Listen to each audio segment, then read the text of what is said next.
And hello there again, Roster Watch Nation. It's your friendly neighborhood trash man with another rookie spotlight. And today I have for you Kadarius Toney out of Florida.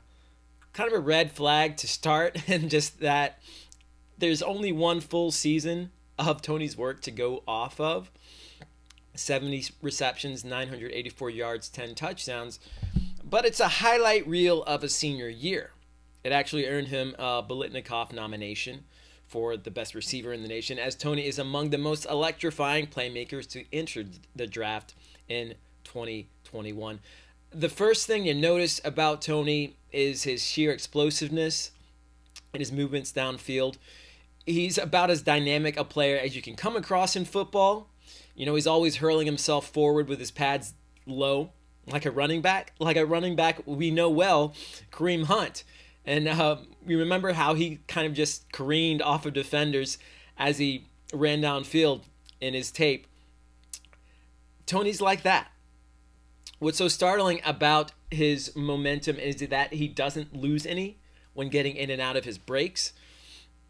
Toney actually played quarterback in high school, and he started out at Florida as just an athlete without a real position designation. So he played running back and some wide receiver in addition to being a proficient kick returner. He played all over the field, and he manages himself on the field like all of those positions at different times.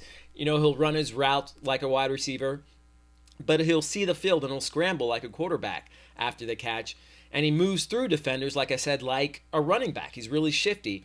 He's a pleasure to watch with the ball in his hands. Got great ball skills. His contact balance is almost freakish, as he will just kind of bounce off defenders as he goes downfield, and he'll regain his footing and keep moving forward.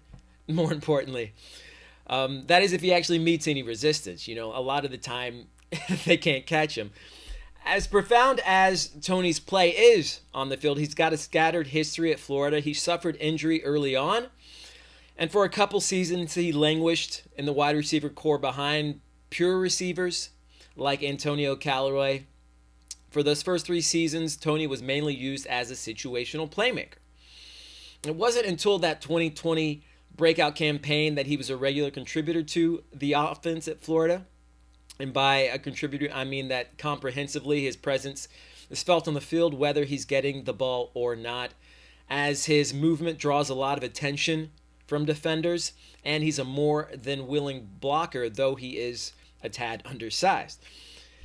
It's really a shame that Toney only really found his stride in his senior year, as a more consistent body of work would likely propel him to the top of the draft boards. He actually might be propelled to the top of draft boards anyways, just because of his dynamic play, and he had a pretty good Senior Bowl, so to speak. He had a few bad drops, yes, and I think a lot of people are going to talk about that more than they talk about the good things you saw out of Toney. But he was actually named the top receiver on the American team at the Senior Bowl. You know, voted on those by those who actually had to cover him during practice. So if that says anything, it's that he's hard to cover, and he'll be able to take those skills and those separation skills to the next level. If the right team finds Toney, he could be an every down playmaker in the mold of a Curtis Samuel, you know, someone who could run the ball as well as receive it.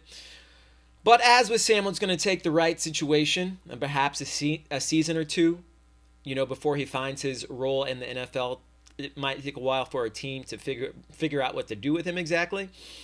In any case, he's an easy addition to dynasty rosters as a third wide receiver at worst. We envision him being a cinch pick if he's available in the late second round, pre-NFL dynasty rookie drafts, with potential to move up there. Some people are putting him in their first round, and I wouldn't be surprised if he goes in the first round of the draft. He's just that explosive a player. Anyway, go check him out online and tell us what you think about him. Anyway, this has been the Trash Man on behalf of RosterWatch.com. Until next time, be ready.